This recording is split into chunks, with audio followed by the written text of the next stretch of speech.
तो हम पशु से काफी निम्न स्तर में हैं, काफी निम्न स्तर में। मानव कहलाने के हमको अधिकार नहीं है। भगवान ने हमको फिर मानव कहला निरर्थक ही दिया। अगर हम मानव हैं तो हमको संपूर्ण समष्टि जगत के विषय में सोचना होगा।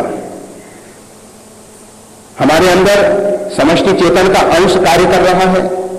हमारा शरीर जो है समष्टि पंचभूतों में से बना हुआ है। हम हैं क्या? इस संपूर्ण सृष्टि के एक अंग ही तो है, उसके अतिरिक्त हम कुछ नहीं है। परंतु जब हमारी विचारधारा इससे कुछ विपरीत हो जाती है, इससे कुछ भिन्न हो जाती है, हम अपने स्वरूप से विचलित हो जाते हैं, स्वरूप से हम गिर जाते हैं। वास्तविक बोध कि हम उस समष्टि जगत के, उस समष्टि अस्तित्व के, जो भी अस्तित्व है उसके हम एक अंग हैं, एक अंश हैं। और समष्टि अस्तित्व के लिए हमारा जीवन है। हमारा जीवन संकीर्ण दायरे का ना बन जाए, एक संकीर्ण क्षेत्र में केंद्रित ना हो जाए। तो जब जब व्यक्ति केंद्रित होगा तब तक उसके द्वारा धर्म नहीं होगा, भले ही वो कितना ही जप तप अनुष्ठान करता रहे। खाली जप तप अनुष्ठान से अगर आप अपना हित देख रहे हो, अपना कल्याण देख रहे हो, तो आप पाप को कमा रहे हो, आप धर्म की उपासना नहीं कर रहे, आप धर्म से बहुत दूर हो। तो भगवान श्री कृष्ण ने अर्जुन को एक दृष्टि दी कि वास्तविक में ये जो अस्तित्व है उसके विषय में तुमको सोचना है। हमारे कोई भी कार्य करने से ये संपूर्ण अस्तित्व पे उसका क्या असर होगा। तो ये जितने भी क्रोध इत्यादि हैं, अगर क्रोध अस्तित्व की रक्षा के लिए है, अस्तित्व के हित के लिए है, तो वो क्रोध धर्म हो जाएगा, वह धर्म नहीं है। और अगर क्रोध अस्तित्व को क्षति पहुंचाने वाला है, भगवान शंकर क्रोध करते हैं, लक्ष्मण जी को क्रोध आता है, परशुराम जी को क्रोध आता है। लक्ष्मण जी के क्रोध की निंदा नहीं की जा सकती, और परशुराम जी का क्रोध जो है विचार नहीं है, वैसे उनको क्रोध की जरूरत नहीं थी। भगवान शंकर का धनुष टूटा, तुमको क्या तकलीफ है? अगर भगवान शंकर को लगता कि तुम उनके श्रेष्ठ शिष्य हो तो तुमको वो धनुष दे देते ना। भगवान ने वो धनुष, भगवान शंकर ने वो धनुष जनक जी को ही क्यों दिया? अगर वो धनुष परशुराम जी की शोभा बढ़ाने वाला होता, परशुराम जी के कार्य का होता, परंतु भगवान शंकर जानते हैं कि धनुष का दुरुपयोग ही करेगा। एक परशु के कारण तो 21 बार पूरी पृथ्वी पर से क्षत्रियों को समूल नष्ट कर दिया। और अगर ऐसा धनुष उनके पास होता तो पता नहीं वह खाली क्षत्रिय नहीं, दूसरा भी कोई उनको मार दिया है बाधक बनता तो उसका भी सफाया कर देते। और अगर परशुराम समाज की समस्या का हल कर सकते तो परिपूर्णतम ब्रह्म भगवान श्री राम को भूमंडल पे नहीं आना पड़ता। परशुराम में शक्ति कम नहीं है। जिस सहस्त्रबाहु अर्जुन को परशुराम ने मारा, उस सहस्त्रबाहु ने रावण को पराजित कर रखा था।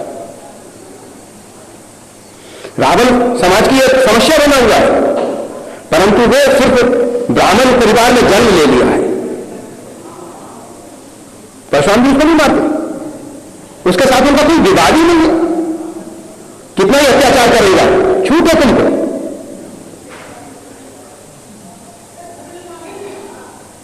ये परशुराम जी की जो विचारधारा है, संकीर्ण विचारधारा है। हमारे ऋषि महर्षियों ने उनको अंशावतार कहा। जैसे जल में अग्नि का आदेश आ जाए, अग्नि पे आपने जल को रखा, जल गर्म हो गया, अग्नि को हटा दीजिए, जल फिर ठंडा का ठंडा। जल में अपनी कोई विशेष महत्व नहीं है, जल तो जल ही है, उसमें सिर्फ उष्णता प्रवेश करे। तो अंशावतार का अर्थ यह होता है कि भगवान का विशेष अंश उनमें प्रकट हो गया और उस परमात्मा की सत्ता और शक्ति से उन्होंने ये सब कार्य किया। परंतु यह सुनिश्चित है कि अगर वो समस्या का समाधान कर देते, जो समय तत्कालीन समाज के लिए समस्या थी, भगवान श्री राम का कार्य सिर्फ रावण का वध नहीं है। रावण के वध के साथ साथ रामायण का प्रारंभ कहां से होता है? आदो राम तपो वनादिरम्यम।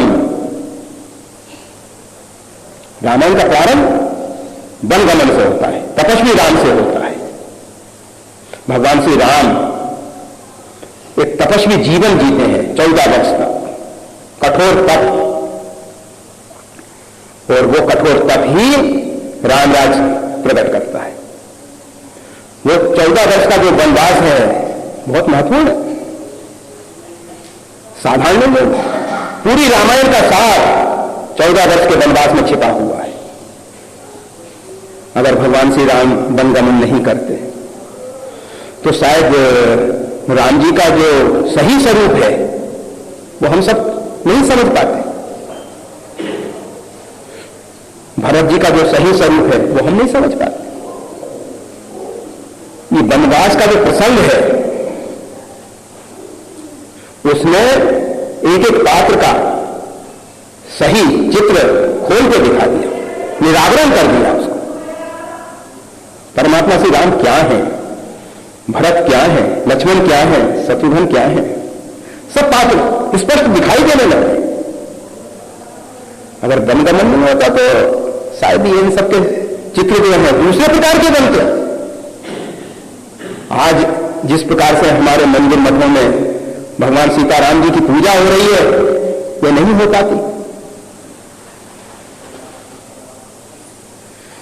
तो हम ये बता रहे थे, प्रश्न तो इस प्रकार से है कि क्रोध अज्ञान के कारण पैदा होता है, फिर ज्ञानी व्यक्ति भी क्यों क्रोध करते हैं? तो क्रोध जो है अज्ञान के कारण जो पैदा हुआ क्रोध है, निश्चित है कि वो नरक का द्वार है, बिल्कुल नरक का द्वार है। अगर लोमस जी के हृदय में क्रोध होता है, लोमस जी के अंदर क्रोध पैदा होता है, भुसुंडी शर्मा को श्राप दिया जाता है, शपथ होए पक्षी चांडाला, चांडाल पक्षी बना देते हैं। परंतु मानसकार उसका स्पष्टीकरण कर देते हैं। भुसुंडी स्वयं कहते हैं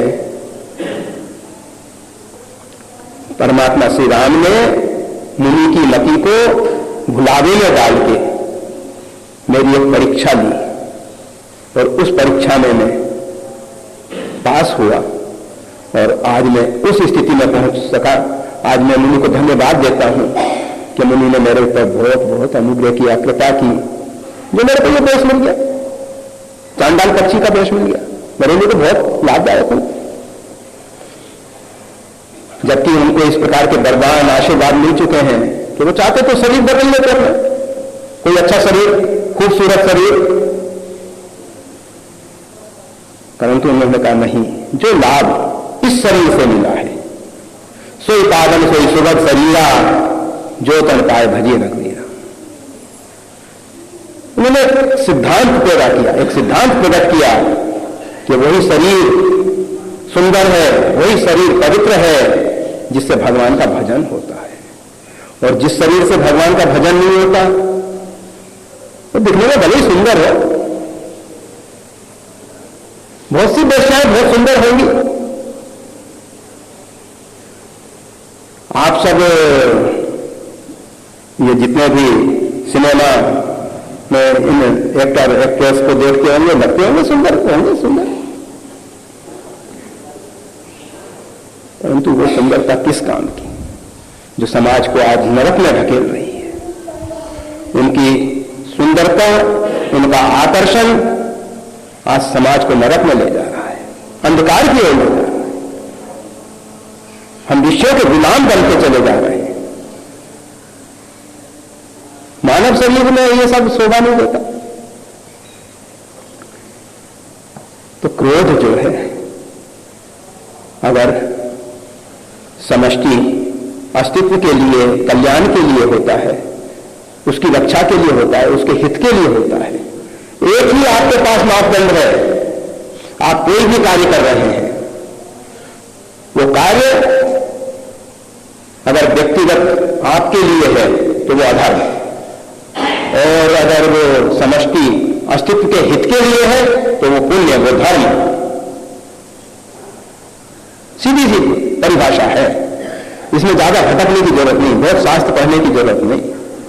बैठ के विचार करो, कोई भी कार्य आप करते हो, आप किस लिए कर रहे हो, किस उद्देश्य से कर रहे हो। वो कार्य क्या आप अपने लिए कर रहे हो, अपने सीमित दायरे के परिवार के लिए कर रहे हो, या चंद व्यक्तियों के एक वर्ग के लिए कर रहे हो। परेशान तो इतने मंदिर नहीं बन सके, क्योंकि परशुराम जी ने सिर्फ एक वर्ग विशेष को अपना शत्रु मान लिया। क्या क्षत्रियों में कोई ऐसे नहीं थे? भगवान श्री राम और लक्ष्मण क्षत्रिय रूप में आए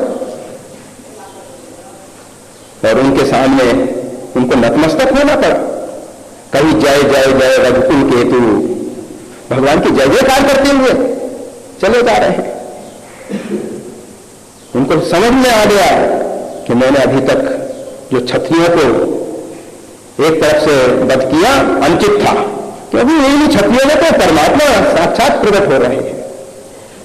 कोई भी कार्य कर रहे हैं हम खाली अपने प्रतिशोध की भावना से कर रहे हैं तो वो धर्म नहीं हो सकता। सिर्फ हमारा प्रतिशोध है, उसने हमको आघात पहुंचाया, हमने उसको ईंट का जवाब पत्थर से दे दें, कोई समझदारी नहीं। समझदारी तो इसमें है कि संपूर्ण सृष्टि के विषय में हमारा विचार हो कि संपूर्ण सृष्टि पर इसका क्या असर होगा। हम क्रोध करते हैं, हम लोभ करते हैं, हम कुछ भी करते हैं, परंतु इसका असर संपूर्ण सृष्टि पे क्या होता है, संपूर्ण अस्तित्व पे क्या होता है। सबसे पहले आत्म साक्षात्कार, हम हैं क्या। हम सबसे पहले अगर हैं तो अस्तित्व के एक अंग हैं, उस परम चेतन के एक अंश हैं। जब तक हमने उस रूप में अपने आप को स्वीकार नहीं किया, उस रूप में अपने आप को नहीं पहचाना, जब तक हम एक वर्ग के बने हुए हैं, एक परिवार के बने हुए हैं, एक देश के बने हुए हैं, एक काल के बने हुए हैं, काल ने अपने आप को बाधित कर रखा है, बांध रखा है, तब तक हमारे द्वारा जो भी कर्म होंगे वो आदर्श नहीं होंगे। भगवान श्री राम हमारे लिए इसीलिए आदर्श है। उनका पूरा जीवन जो है समष्टि चेतना के हित में है, समष्टि अस्तित्व के हित में है, समष्टि जगत के हित में है। वो अपने लिए नहीं जीते। और जो जो महापुरुष हो गए इस भूमंडल पे, जिनको भारतीय संस्कृति ने महापुरुष के रूप में देखा, उनका जीवन केवल अपने लिए नहीं था। वही सब महापुरुष हुए।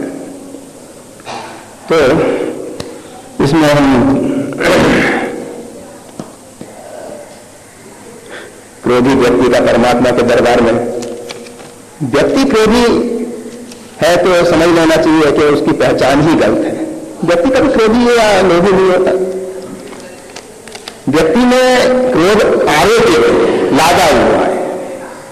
उसकी मूल पहचान लीजिए। क्या वो सदैव क्रोध में जी सकता है?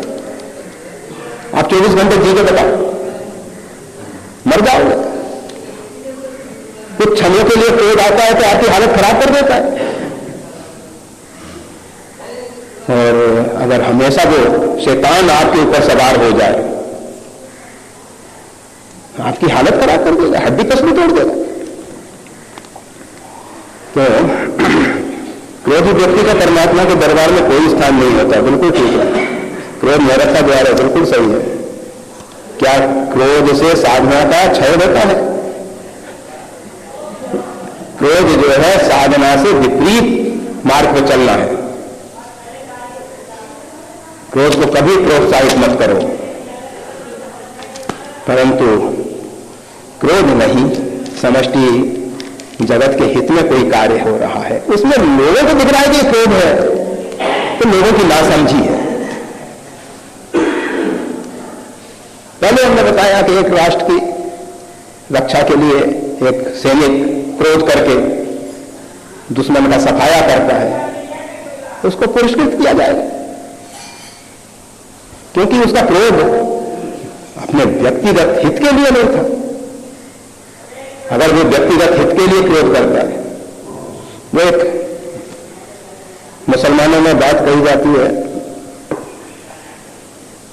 एक व्यक्ति ने अल्लाह की तौहीन करी,